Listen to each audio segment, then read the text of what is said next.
नमस्कार, welcome to education to knowledge Yatra. और ये हमारा इलेक्ट्रिसिटी का क्लास नंबर 3 है या वीडियो नंबर 3 आप जो कह सकते हैं। पिछले क्लास में मैंने इलेक्ट्रिक चार्ज का डिफिनेशन वगैरह और उससे संबंधित कुछ नोट्स वगैरह किए थे और आज इस क्लास में हम basic property of electric charge के बारे में अध्ययन करेंगे। तो इलेक्ट्रिक चार्ज का प्रॉपर्टीज पहला आपको है, it is additive in nature. मतलब ये एडिटिव नेचर का होता है, इसको सम कर सकते हैं, जोड़ सकते हैं। Because it is an scalar quantity, क्योंकि यह स्केलर क्वांटिटी को डायरेक्ट जोड़ते हैं और वेक्टर क्वांटिटी को डायरेक्ट नहीं जोड़ते हैं, उसका वेक्टर सम होता है। फॉर एग्जाम्पल आप मान लीजिए कि अगर आपको चार्ज दे दिया गया है +5 कूलम -3 कूलम, ये दोनों का सम करना है, तो ये दोनों को जोड़ेंगे तो आ जाएगा हमारा +2 कूलम।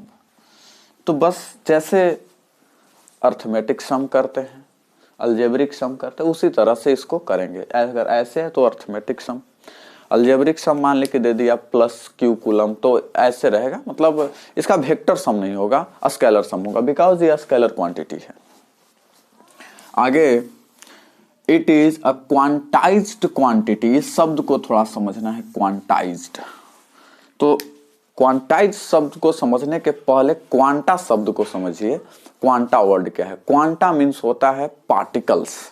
क्वांटा मीन्स ऐसे आप कह सकते हैं पार्टिकल्स या फिर सिमिलर पार्टिकल्स, समझिएगा कोई भी। तो मतलब यह, इसको हिंदी में बोलें तो क्वांटाइज्ड का होता है कणिकाकृत। कणिका माने होता है पार्टिकल, समझ लीजिए आप, छोटा सा। चार्ज क्वांटाइज रहता है। कैसे क्वांटाइज रहता है? इसका मतलब है कि इसमें से समूचा निकाल सकते हैं। क्वांटा मतलब समूचा पार्टिकल्स, पूरा इंटीग्रल पार्टिकल्स, सीधा समझ सकते हैं। जैसे क्लास में विद्यार्थियों की संख्या, जितना भी नंबर ऑफ स्टूडेंट है क्लास में, उसमें से हम 0.2 विद्यार्थी को कहें कि 0.2 विद्यार्थी बाहर निकलिए या 0.2 विद्यार्थी इधर आइए, ऐसा संभव नहीं है। जब भी आएगा, 1 विद्यार्थी आएगा, 2 विद्यार्थी आएगा, 3 विद्यार्थी आएगा, ऐसे आएगा, तो वो क्वांटाइज्ड है। यानी कि उसको हम फ्रैक्शनल रूप में नहीं, उसी तरह से इलेक्ट्रॉन का अगर कोई को चार्ज करते हैं, मान लेते हैं कि मार्कर को अगर चार्ज करना है, तो इसमें से हम इलेक्ट्रॉन फ्रैक्शनल रूप में नहीं निकाल सकते हैं या फ्रैक्शनल रूप में नहीं डाल सकते हैं। ऐसे जब भी निकालेंगे, 1 निकालेंगे, 2 निकालेंगे, 3 निकालेंगे, तो सबसे पहले डिफिनेशन को समझते हैं, उसके बाद इसका एग्जाम्पल को।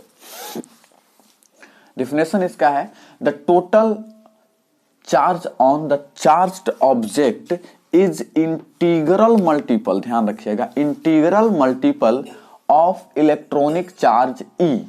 इलेक्ट्रॉनिक चार्ज क्या है? तो इलेक्ट्रॉनिक चार्ज बोलते हैं magnitude of charge on electron और प्रोटॉन, उसको बोलते हैं इलेक्ट्रॉनिक चार्ज। इसका वैल्यू इतना होता है 1.6 × 10⁻⁻19 कूलम, जिसके बारे में पहले भी बता दिए हैं। Electronic charge E is known as quantization of charge, that is Q = N। समझिएगा, मतलब इलेक्ट्रॉनिक चार्ज का जितना, मतलब कहना का मतलब इसका जितना है उतना ही है, जितना हम इलेक्ट्रॉन निकालें उतना ही उस पर चार्ज डेवलप होगा। कैसे? अगर कोई ऑब्जेक्ट है हमारा, ये न्यूट्रल है, इसमें से कितना इलेक्ट्रॉन निकाला गया है? तो जब न्यूट्रल है तो कोई इलेक्ट्रॉन नहीं निकाला गया होगा, 0E यानी कि 0 रहेगा, 0E यानी कि 0। ठीक, इसमें से 1 इलेक्ट्रॉन निकाल लिए तो 1 इलेक्ट्रॉन इतना इसमें चार्ज बनेगा, यानी कि 1E का वैल्यू आप रख सकते हैं कितना? 1 × 1.6 × 10⁻⁻19 कूलम, E का वैल्यू हो गया। अब इसमें से 2 इलेक्ट्रॉन मान लिया कि निकालें, तो Q = अगर 2 इलेक्ट्रॉन निकालेंगे तो 2E, 2 से ही मल्टीप्लाई कर लेगा, 3 इलेक्ट्रॉन 3, ऐसे 3, 4, कितनों भी 1000 इलेक्ट्रॉन निकालेंगे तो 1000E, जो भी लिखना चाहें इसमें से आप लिख सकते हैं।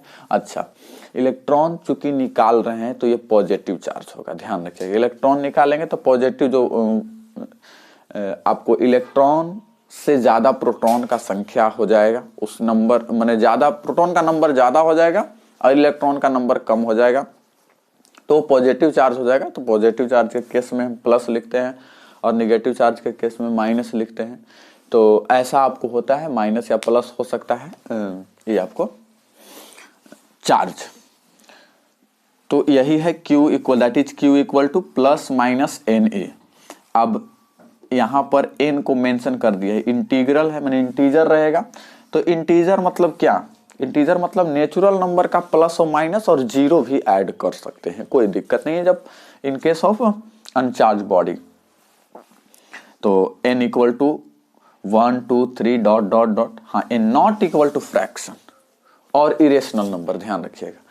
n का वैल्यू 0.5 नहीं हो सकता है, 0.75 नहीं हो सकता है, पाई नहीं हो सकता है, √2 नहीं हो सकता है, ये सब नहीं हो सकता है और e का वैल्यू इतना रहेगा। तो हमारा ये हो गया क्वांटाइजेशन से रिलेटेड। एक प्रॉब्लम हम क्वांटाइजेशन से रिलेटेड लेते हैं, उसके बाद फिर अगले जो इसका प्रॉपर्टीज है उस पर आते हैं। तब तक इसे आप नोट डाउन कर लीजिए। चलिए, ये आपको क्वांटाइजेशन से रिलेटेड एक प्यारा सा आपको सवाल है, which of the following charge is not possible. इसमें से कौन सा जो चार्ज है वो मुमकिन नहीं है, पॉसिबल नहीं है। तो हम क्या करेंगे, क्वांटाइजेशन मीन्स क्या, निकालें तो समूचा पूरा निकालें, वो फ्रैक्शन में नहीं निकलेगा। तो मैं n का वैल्यू फाइंड आउट करूंगा। इसमें हम लोग n का वैल्यू फाइंड आउट करेंगे।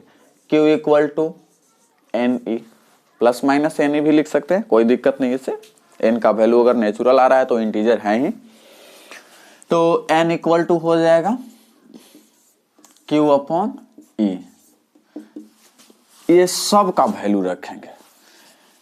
First of all 1.6 into 10 to the power minus 19 upon E का वैल्यू जो होता है इलेक्ट्रॉनिक चार्ज, वो 1.6 into 10 to the power minus 19 ही होता है। इसके बारे में पहले बता दिए हैं। 1.6 into 10 to the power minus 19, यहां से ये लहर जाएगा, एक बार में आपको एक आएगा। B का अगर करते हैं, B के लिए अगर n का वैल्यू निकालते हैं तो n equal to Q upon E। Q का वैल्यू कितना है, 2.4 into 10 to the power minus 19 upon 1.6 into 10 to the power minus 19। यहां से ये लहर गया, ये पॉइंट से पॉइंट भी हटा सकते हैं, यानी 24 अपॉन 16 आएगा। 8 से इसको कर सकते हैं, 2 3 अपॉन 2 मीन्स 1.5। ये आपको इंटीजर नहीं है, ये आपको इंटीजर है ही नहीं, तो आपका ऑप्शन बी हो जाएगा राइट। ये भी हो जाएगा इसमें 6.4 into 10 to the power minus 19 upon 1.6 into 10 to the power minus 19। यहाँ से यहाँ खत्म, ये आपको 4 बार में आपको कटेगा, 4 आएगा, इसमें 2 आएगा। तो ये सारा बाकी पॉसिबल है, बी पॉसिबल नहीं है। तो ये क्वांटाइजेशन से रिलेटेड आपको एक सवाल हो गया। आगे फिर चलते हैं आपको चार्ज के प्रॉपर्टीज पर। चलिए अब थर्ड प्रॉपर्टीज पर आते हैं। इसका थर्ड प्रॉपर्टीज है, it is a conserved quantity that is total electric charge of an isolated system always remains constant. यानी ये कंजर्व क्वांटिटी है। कंजर्व मतलब होता है संरक्षित, जिसको हम हटा नहीं सकते, मतलब डिस्ट्रॉय नहीं कर सकते हैं, सीधा सीधा कहने का मतलब। तो टोटल कोई भी आइसोलेटेड बॉडी, आइसोलेटेड बॉडी मतलब किसी से वो अनछुआ, अनटचेबल, वो आइसोलेटेड बॉडी है, उसमें कोई चीज टच नहीं है, तो उसका जो चार्ज है वो कमेगा नहीं। मान लिया जाए कि कोई भी यही अगर स्पेस में रहे, चार्ज है और स्पेस में कोई टच नहीं, वैक्यूम है, तो वहां पर इसका चार्ज कमेगा नहीं करोड़ों साल तक। कहने का मतलब यह है। आगे है, in other word we can say that, हम दूसरे शब्दों में इसको कह सकते हैं electric charge can neither be created nor destroyed. मतलब इलेक्ट्रिक चार्ज को न तो हम निर्माण कर सकते हैं, क्रिएट कर सकते हैं, और न ही उसको नष्ट कर सकते हैं, डिस्ट्रॉय कर सकते हैं। It is also called law of conservation of electric charge. इसको कहते हैं law of conservation of electric charge. एक और प्रॉपर्टीज है कि यह माइनस भी हो सकता है, प्लस भी हो सकता है, तो इसके बारे में हम पहले भी बता चुके हैं, ये भी आप प्रॉपर्टी में शामिल कर सकते हैं। अब हम लोग एक कैलकुलेशन करेंगे जो ज्यादातर आपको ऑब्जेक्टिव में पूछा जाता है कि एक कूलम्ब जो चार्ज है वो कितना सारा इलेक्ट्रॉन से मिलकर के बना होता है, कितना सारा इलेक्ट्रॉन से मिलकर, मतलब एक इलेक्ट्रॉन चार्ज में कितने एक कूलम्ब चार्ज में कितने इलेक्ट्रॉन होते हैं। इसको पहले नोट डाउन कर लीजिए, उसके बाद उसको समझते हैं। चलिए नेक्स्ट टॉपिक है हमारा number of electrons to construct 1 coulomb of charge. तो 1 कूलम्ब यानी Q इक्वल टू 1 ले लेना है और N का वैल्यू निकालना है। तो सीधा सीधा हम जानते हैं क्या, Q इक्वल टू NE, आप प्लस माइनस NE भी लिख सकते हैं, इसमें कोई दिक्कत नहीं है। ये भी होगा, हम नंबर निकाल रहे हैं सिर्फ, और नंबर नेचुरल नंबर में निकालेंगे तो ये अपना काम करेंगे, प्लस माइनस को हटा करके। आगे इसको लिख सकते हैं N equal to Q by E। Q equal to 1 coulomb बोला जा रहा है, तो मैं लिख सकता हूं N इक्वल टू 1 कूलम्ब। अच्छा बात है, 1 कूलम्ब भी लिख सकते हैं, इसमें कोई दिक्कत नहीं है। और E इलेक्ट्रॉनिक चार्ज का वैल्यू होता है 1.6 into 10 to the power minus 19 coulomb. तो आप कूलम्ब से कूलम्ब हटा भी सकते हैं क्योंकि नंबर ही आएगा। इतना है, इतना को कैलकुलेट करना है, तो ये माइनस 19 को ऊपर आप कर लीजिए, हो जाएगा 10 टू द पावर 19 अपॉन 1.6। इस पॉइंट को अगर निकालें ऊपर 10 चला जाएगा, हमारा 10 टू द पावर 19 अपॉन 16।